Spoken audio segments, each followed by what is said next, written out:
एका फार मोठ्या शेती तज्ञांचं मी या ठिकाणी तुम्हाला वाचून दाखवतो. नंतर कोण ते शेती तज्ञ ते सांगेन की ज्यांनी फार चांगल्या प्रकारे काय केलं पाहिजे हे सांगितलंय.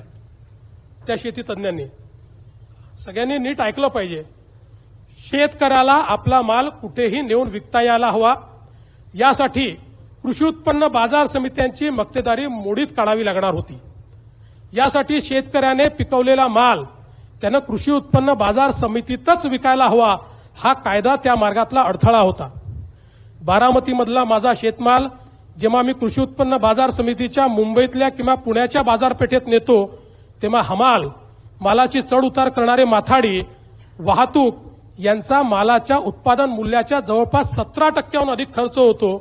तसंच तयार मालाची साठवणूक, शीतगृहांच्या सुविधा, सुयोग्य वेष्टन यांच्यासारख्या गोष्टींचा अभाव असल्याने शेतात पिकलेल्या एकंदर मालातला 30% माल खराब होतो.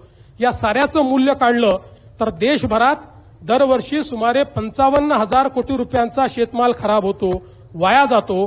ही राष्ट्रीय हानी आहे. आमच्या शेतकऱ्यांनी सारा माल बाजार समितीच्या मंडईतच विकला पाहिजे, हे बंधन का, असा माझा प्रश्न होता.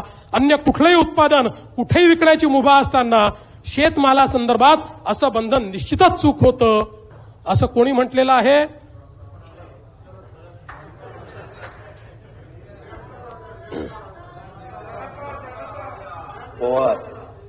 ज्यांना शेती समजते, 10 वर्ष या देशाचे जे कृषी मंत्री होते ते आदरणीय शरद पवार साहेब, लोक माझे सांगती ही जी राजकीय आत्मकथा आहे, याच्यामध्ये या ठिकाणी अतिशय स्पष्टपणे हे लिहिलेलं आहे.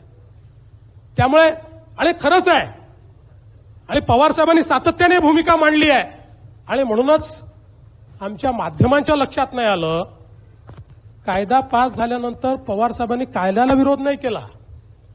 पवार साहेबांनी कशाकरता उपोषण केलं? कायद्याच्या विरोधात नाही केलं. पवार साहेबांनी एक दिवसाचं लाक्षणिक उपोषण केलं की आमचे खासदार सस्पेंड केले म्हणून. हा, नीट तुम्ही ऐकलं नाही कोणी. पवार साहेबांनी एक दिवसाचं लाक्षणिक उपोषण याकरता केलं की खासदार सस्पेंड झाले म्हणून, कायद्याला नाही केलं. पण हे जर आमच्या साताऱ्याच्या शिंदे साहेबांना समजलं असतं आणि त्यांनी जर हे वाचलं असतं आपल्या नेत्याचं, दादा, तर त्यांनी स्थगिती मागितली असती का? बरं, त्यांनी स्थगिती मागितल्यानंतर स्थगिती देणारे राष्ट्रवादीचे नेते. म्हणजे किती मजेदार आहे बघा की 3 अध्यादेश निघाले. अध्यादेश निघाल्यानंतर महाराष्ट्राने स्वागत केलं आणि महाराष्ट्र सरकारने त्या संदर्भातला आदेश काढून टाकला आणि आदेशात सांगितलं की सगळ्यांना सांगा शेतकऱ्याच्या हिताचे आहेत, त्यामुळे लागूच झाले पाहिजे. आणि आता ज्यावेळेस असं लक्षात आलं की वरून मॅडमचा दबाव आहे, मॅडमचा, तर मग उद्धवजी पण तयार झाले.